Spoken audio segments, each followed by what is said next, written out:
Welcome, everybody, to another installment of the Antigen Security Podcast. I'm CEO and co-founder Stephen Legg, and I'm joined with the amazing Kirsten Bay from Cysurance. Hello there. How are you today? Doing well, doing well. Glad to have you on again here. With you. There's never a shortage of insurance nuance or activity to discuss, and I always look forward to diving in deep with you. Yes, indeed. So today, Kristen, I wanted to start off by talking about the Wall Street Journal piece on Merrick and the judgment that's kind of being tossed around at this point in that case. Did you get a chance to read up on that one? I did, and I was like, oh my gosh, of course they appealed it, but it's a big chunk of change. I frankly think that the outcome is still going to be the same, but we'll see if we can hit $1 billion of legal fees as well, just to even it all out. Right, you gotta sweeten the pot, I guess. That's right. Uh, yeah, no, I agree. I never fault anyone for managing their liability or their risk, but in this case, arguing that that the efforts of a ransomware gang are the same as a terrorism or warlike attack is a kind of a stretch, in my opinion. Well, it is. And the challenge is, as we've discussed before, related to these types of discussions and exclusions that they're trying to implement into these policy forms, is that we know in our community that even if we knew definitively that these actors were state sponsored type actors, it's difficult to know that in that moment they were acting on behest of the nation state. And this is where I think the insurance industry is intentionally turning a blind eye. I know that I, amongst others, have told them this very thing. But I think it's also creating a great deal of suspicion around the cyber insurance market in general because people are just saying, you know what, they'll do anything to not pay a claim. Why do I even bother anymore? And that's the thing that's concerning me the most right now, is Mhm. that it's really calling the credibility of this type of coverage into question writ large. Yeah, no, I think that underscoring that is I think the key takeaway from this article in particular and ones like it. We've seen I would say a handful of them in the past 2 years, but like last year alone, I think it was the stat I read most recently was that about 1 in 4 claims are denied because of either a technicality in the policy or a compliance issue. Right. And so that to your point, that really does kind of dash confidence a bit in the process, and that's why I think programs like Next Generation Cyber Liability Insurance really kind of solve that problem by applying the right risk measures and layered protections to manage everybody's risk, not just the policyholder, but all parties involved. Yes, and it's certainly what we're trying to accomplish together, and also as trying to create a different linkage to proving insurability and the continuous monitoring of insurability.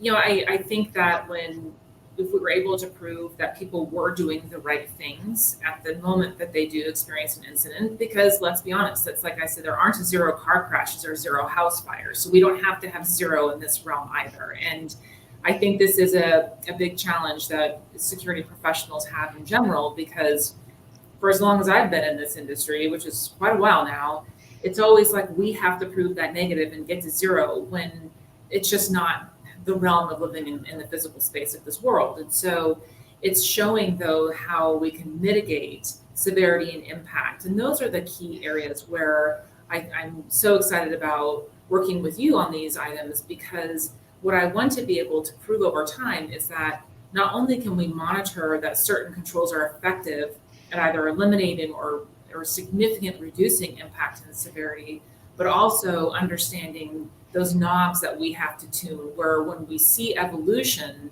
of the adversary around the attack surface, that we have the ability to adjust those controls because we're already monitoring from that defense in depth perspective.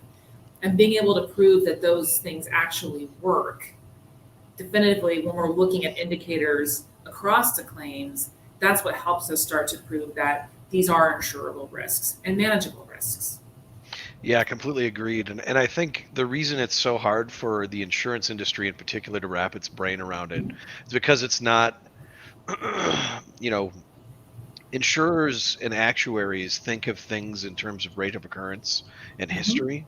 mhm. But the cyber industry, because there's so much creep and advancement and change so quickly, sometimes even inside the span of a quarter, um, it's really not so much about past history. It's more about current resilience, layered controls, and capabilities to prevent, detect, contain, and remediate threats as they rise, rather than trying to, you know, like with other forms of insurance, come up with more blanketed approaches that make it predictable. Like we're designing and implementing that blanketed approach that if you compare it to another type of insurance, you'd never buy an auto insurance policy without seat belts or airbags or all the safety features that modern vehicles are required to contain. So why would you purchase cyber insurance without having effectively like that cyber seat belt, right?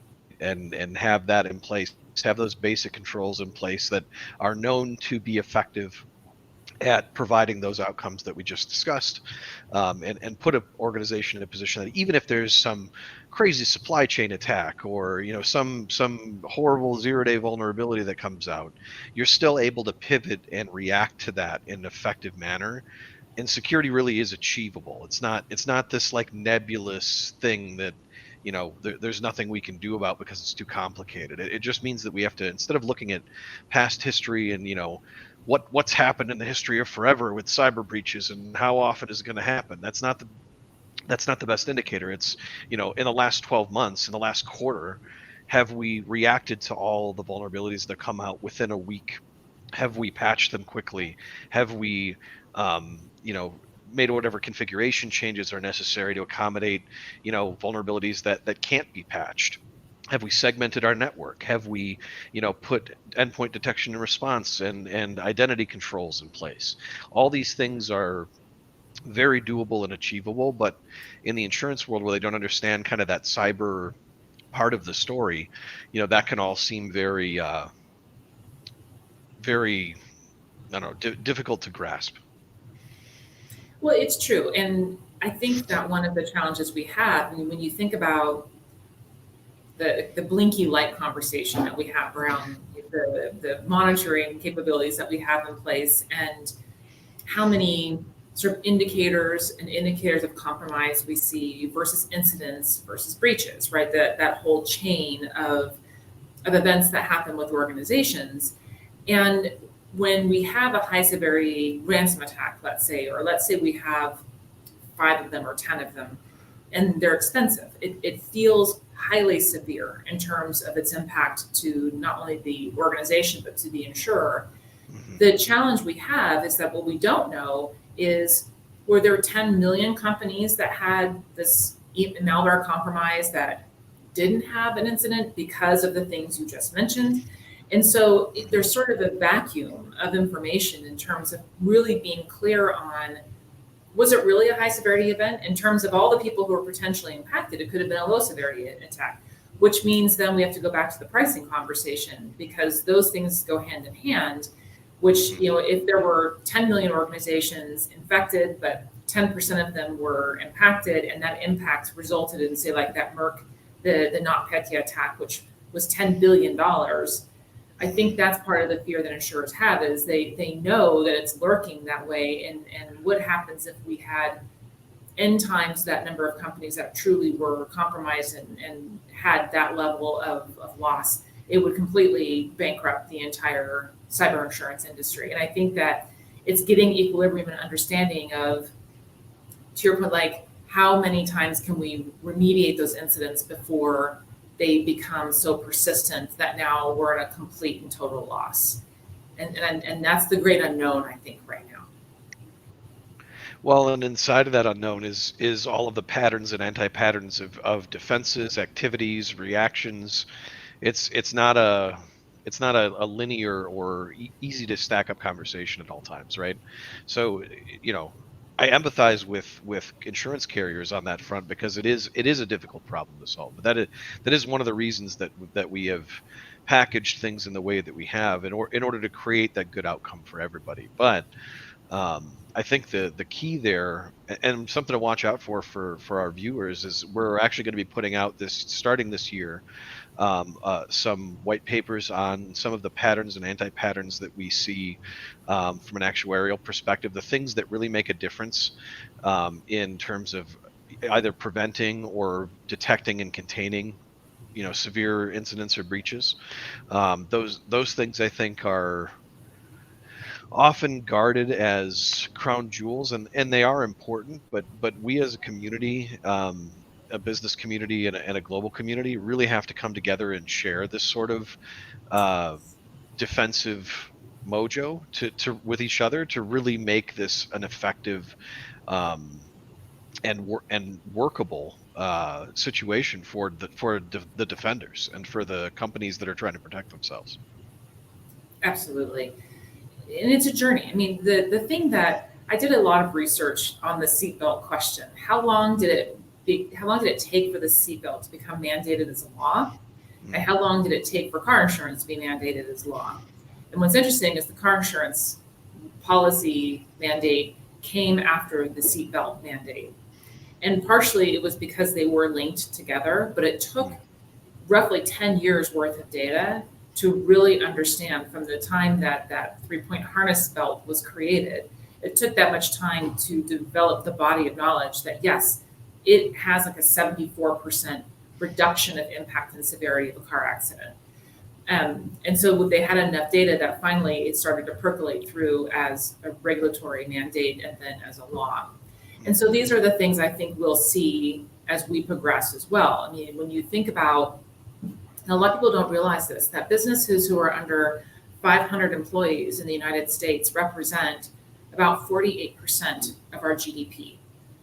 So it's not just Apple and Google and all those guys. It's the roughly 32 million small businesses that drive that level of gross domestic product. And when we think about how much impact that would have on our country and on our economic stability if those companies couldn't function, if they're getting small business loans, 93% of those small business loans are collateralized with a primary residence. So you can see the potential cascading risks that could impact our whole economy if we aren't really starting to think about, if you're taking a small business loan, shouldn't you have to have cyber insurance? And I think these are the next levels as we start to get better understanding of how impactful those controls are, how impactful the implementation of those controls are, such that then those mandates can follow behind in a way that are reasonable and implementable. Yeah, no, I completely agree, and I think I think a lot of folks in the industry dress it up as something that's too complicated to solve, but I really don't think it is. I think it's complicated, as an entire ecosystem of challenges, but I think looking at, how incidents, how breaches actually play out practically, looking at the not just the history, but the current security and development practices of industry, SaaS providers and technology providers, those things, and sort of, um, being able to communicate those things between organizations, I think, will also become a part of that kind of accountability and ecosystem or fabric once some laws are actually implemented. I was happy to see, and I think we talked about it in a previous session, that some world governments are considering putting a layer of funding together to help with those, like, large, overwhelming, like, disastrous, actually nuclear, or however you want to categorize a catastrophe, supply chain type attacks, or critical vulnerabilities that come out. And I do think that's a wise and smart thing to do, but I don't think that's the only solution. I think people are going to have to take a hard look at the basic controls, the types of security measures that every business should have, just like every business should have, that has a physical presence, should have locks on its doors and camera systems and, all the things that they need to get other forms of insurance, fire suppression systems, smoke alarms. This is all just kind of the cost of doing business now, in today's day and age, because of how dependent and ingrained our businesses are in the world of technology just to operate, right? We have, one person massage companies using SaaS applications to do their entire business management. And we have, international creditors and folks hosting their systems on multiple cloud providers and using SaaS vendors for different things and integrating it all. Like all of these things are inherently dependent on those technologies, and those technologies fundamentally are always going to be vulnerable to some form of attack. Right, and like you say, even the one person massage therapist, they have to use the internet, right? And so my Yep. question for people is always like, do you use the internet? Like, do you use email to book a meeting, or and I think that it we're still seeing a bit of resistance in the I'm not a target because I'm small conversation, and I still am a little surprised that is where people are thinking, but I often think they're saying that because they just don't know what to do. And I also am concerned about the point solution conversation because I think one of our challenges in cyber is this notion that you can buy one thing and it's going to be okay. It's the silver bullet. And much like everything in life, the diet and exercise plan, right? It's there isn't a silver bullet, and we just have to do the work. And I think that I'm not sure how to help people across that line to some degree. And the total cost of ownership conversation, I think, is helpful in terms of you can buy an insurance policy and you can buy technology and you can make it affordable. Because I feel like people just think either the expertise is too far away and too difficult, the cyber insurance policy is the easier of the things to buy, but they're really not going to implement what they say they did, which results in a decline claim because they didn't actually do the things they said they were going to do. And it becomes a vicious circle. And there is generally some suspicion around the insurance industry. So when people hear these things, they become anecdotal and mythological in some ways. It's like, no one ever pays anything, and the insurance industry is stealing everybody's money. It's a Ponzi scheme. And it's like, well, wait a minute, but did you actually have MFA turned on? Well, no, or maybe, and those are the things we have to combat, I think, in this conversation. Yes, but only on one workstation. Right. Well, there you go. You said that I have MFA. I said yes. Yeah. No, I completely agree, and I think that's part of what has fatigued a lot of folks to the security industry, is that for a long time the marketing message from a lot of companies was, hey, we do everything, buy this one thing and check all the boxes, it'll give you every blinky light you want, and blah blah blah. But there's no discussion about the efficacy of those solutions, about whether or not that actually as a total cyber risk strategy materially advances organizations that implement it. Those are conversations that really aren't had to a great extent. Like, I was happy to see when MITRE did some of the testing recently that they've started to put out, and evaluating like MDR providers. I think that type of evaluation is very useful.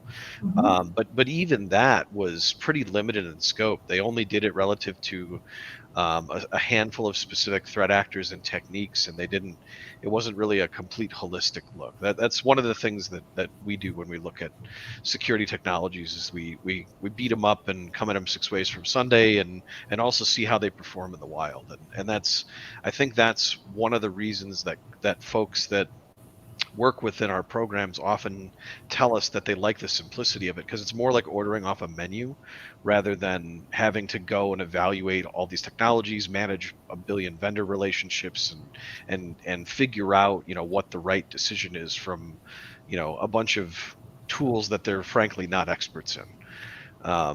And I think the insurance industry has struggled with the same things, because even as carriers hire CISOs, hire security experts, it's just a daunting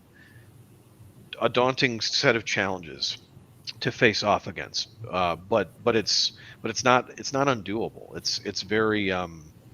It is very addressable if you follow those kind of industry patterns, like the CIS controls, the NIST CSF, the frameworks that are out there that are well researched, understood by experts in the industry, and kind of contributed to globally across the board. I think that's another way that organizations that are worried about compliance issues, worried about obtaining insurance, or want to prepare for it. That's often one of the recommendations we make first is, hey, well, like my good friend Mr. Eichler says, uh, does your product dictate your strategy, or does your strategy dictate your product? Do you have a security strategy? Do you know what your risks are, and what you're trying to protect yourself against? A lot of companies can't answer those basic questions. Yeah, and I do think though that the one benefit of many, but one of the benefits of this hardening market in insurance, it has helped drive an ROI conversation at the business level. And Yeah, I do think that that's one of the challenges that we've had for a long time is being able to articulate this investment in security advances our business mission because. yeah, And because now the risk transfer portion of that conversation has become a little bit more of a challenge, it actually requires someone to sit down and go, how do we want to invest in our security posture such that we can either get a discount on insurance, be in a program that has reduced insurance costs, but that we do have that last mile protected, because you do have to have that you know, last mile protection in place, in the event that something really catastrophic occurs. And it can for a variety of reasons. I mean, something that people forget about cyber insurance is that it also has a disaster recovery business continuity element to it. So mhm, if you live in a place where there are forced blackouts, as an example, and that you can't run payroll or you can't run your credit card processing for longer than 8 or 12 hours, your business interruption costs are covered. So there are broader elements, accidental deletion. I know that I'm sure the FAA hopes that they had that clause in their insurance contract when they went down, because those are the things that happen. So these are the things that we have to think about more broadly in using these solutions beyond just, is there a hacker trying to get you? yeah. No, I completely agree, and I think all of that is true, as well as looking at like new attacks. Like, I don't know if you saw, and I always forget the name, but the recent rise of damaging Active Directory attacks that have Mhm. started to occur. There's always going to be new, criminal business models that come up, new types of threats, and I think, to your point, looking at ways to mitigate that risk in layers, and making sure that the strategy that you have in place actually sets you up so that, if you do need to use insurance, it's a pretty legitimate, substantial exception that's happening, and not something that should be caught, by any of the kind of regular course of security that every business should be doing. And that's kind of where the industry is at broadly, I think. Yes, I mean, for us, the tenet is always mean time to know, mean time to remediation. And we try to keep those 2 points fairly well connected. Mhm. It's something that, when we have organizations that come to us and they're like, hey, so we had this ransom attack like 4 weeks ago, we want to file a claim. It's like, what were you doing for the last 4 weeks? Why did you not think to call us 4 weeks ago? So it's really important to keep those 2 points linked up, because for us, we want to make sure that we're in that incident response chain immediately, because we also can limit the impact of that incident. But more than that, it's, why would anyone want to be down longer than they have to be? Or why would they want the attack to become more persistent than it needed to be? And so I think these are the things that I'm surprised often in how long it takes for organizations to kind of hit that button and say they need help. Um, there could be also implications from a law enforcement perspective if were a sufficiently large ransom event. For example, if they were reimaging machines without having preserved any of that information, if there's a law enforcement action where they needed that to investigate, these are other things that people need to consider beyond just getting rapid remediation as preservation of the forensic piece. as well as getting back up and running. No, I completely agree. And disaster recovery and business continuity is something that often gets kind of lost in the shuffle, or not thought about as explicitly and specifically as security in all cases. The two are very much interlinked, especially in the cases of like ransomware.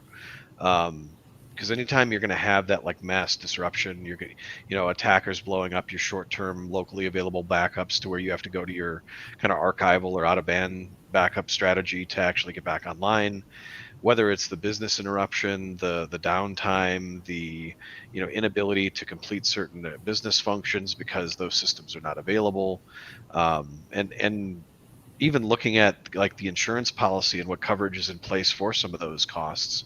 Those are conversations a lot of organizations aren't having, and it's, I guess, let me ask you a question. Inside of that, and inside of kind of getting prepared and putting your best foot forward, what would you tell like an executive team to start with in the beginning of that journey? Well, the absolute must-have requirement is the MFA discussion. And, while that's the insurance answer, the broader answer is identity and access management, privileged access management. Those are the two things from my perspective that start you on that journey, but get you compliant very quickly for the absolute bare minimum. Then you can look at endpoint detection response and the other components that start to give you broader intelligence and that ring fence what that organization needs. But I've had organizations where they literally haven't had any MFA for remote access into an organization. So in carriers are willing to be understanding as long as there's clarity. I mean, the challenge with these applications is they have yes or no boxes. They don't have the kind of box.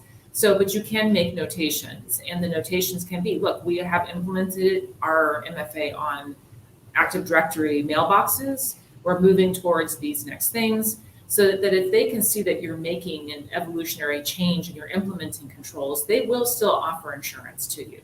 Mhm. Yeah, and of course, if you're struggling to implement any of those things, and you want to get them in place, but don't have a trusted provider, you can work with folks like Antigen, or Cysurance to help you get the controls and things that you need in place, implemented in a way that the carriers will approve of. But I think you point out a really good kind of distinction there. Identity and access management is really kind of the backbone of a lot of both detecting and preventing most security incidents, because at some point every incident's going to tread into the realm of identity, right? An attacker is going to compromise a set of credentials, an email account, some kind of access, and use that to achieve their ends. So if you have a tight hold on identity, and even if you can't prevent every attack from occurring, because there's no way to make your organization immune, um, putting yourself in a position where you can quickly detect and react to that, lock down those accounts. To your point about privileged access, rotate passwords, and be able to, change those federated credentials across all the systems that are connected quickly. That gives you the ability to limit a lot of the damage that would actually occur in those circumstances where somebody has, unrestricted access to things that they shouldn't. Um, but that really kind of begs a question. You meant, or a comment and a question. You mentioned that being integrated into the incident response lifecycle is a critical part, and I agree with that. And I think incident response planning in general is something that a lot of organizations don't really know how to Yes. move forward as a conversation or as a priority in their business. In that vein of things, what do you think? Like, is there a particular standard that you like? Is there a particular conversation? I think the ROI conversation and looking at the cost of a breach is a powerful conversation to have internally. But what are your thoughts on ways that folks can get started having that conversation internally on the incident response side? It's a great point. It's a difficult one because short of hiring an outside consultant to help, if one doesn't have a fairly decent security team in place, thinking through those answers can be a challenge. Now, there are many organizations, and this is one of them, that have a plan where you can walk through a checklist and set up a checklist. One of them, which seems completely obvious when it's said, but isn't obvious in the real life portion of our program, which is keeping your incident response plan printed. Because if you do have an incident where there's ransom and you get locked, people can't get to their plans, and this has actually been a common theme. So it's actually some simple things that everyone can do. I remember back in the old days, in the Y2K days, we printed all our plans and then they sat and gathered dust, but it's still important to have it printed. And the other thing is, for those I work with who negotiate ransom, is that when they get to the point of we have to actually pay something, who's authorized in the organization to make that monetary decision? Who is authorized to make that monetary transfer? Because these are things that aren't considered ahead of time. And so when it comes time, everyone's kind of like, I don't know, do you do it? Do I do it? Like, I don't know where to do it. And so it's some just really basic blocking and tackling things that I think that can help people, because you're a little bit panicked. And even people who are seasoned, if it's a fairly severe incident, it's difficult to remember all the things that weren't written down. And so some of those just basic components, having the checklist, having it printed, and knowing who's authorized to do what and when to make decisions. Do we have to start notifying people? What is the time limit? If we think we've lost data, how much time do we have before we have to notify the public or notify an authority so that we don't get fined, right? And those things are, you could print them off the internet. They're out there, and I think that just knowing the trigger points of when timelines of when things have to occur that are outside your realm of control, like regulatory issues, that those are the things that people can start with to at least build that framework.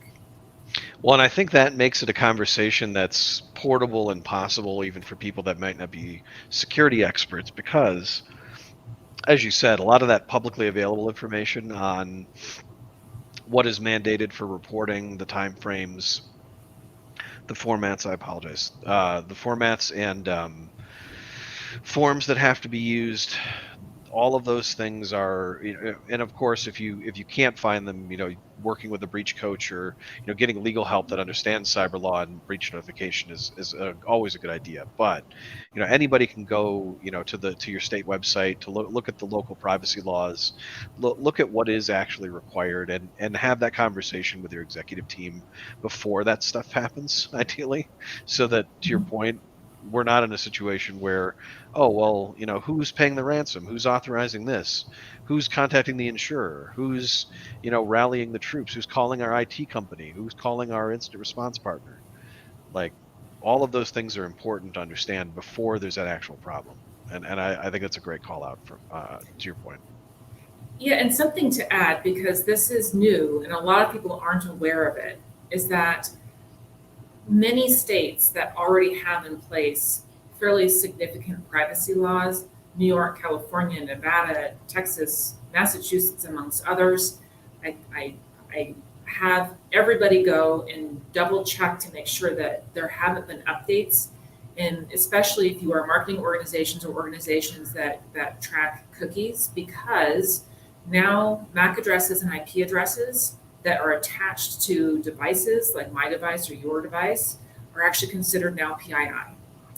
And so if you have an incident where, even if you've encrypted the data around name, address, other sensitive information, health information, if you have not encrypted how you obtained that information from the individual, you may still be subject to fine. So just go back and check the privacy laws. As Stephen said, that there have been many updates, and there are many people who are not aware of how broadly they have spread out. Completely agreed. That's a great takeaway. Well, Kirsten, thank you so much for coming and joining me again. Really always look forward to our conversations and really appreciate all the information that you shared. Was there anything you wanted to leave our audience with before we wrap up here? Nope, just check those laws. Check the laws. Have the conversations. Yes.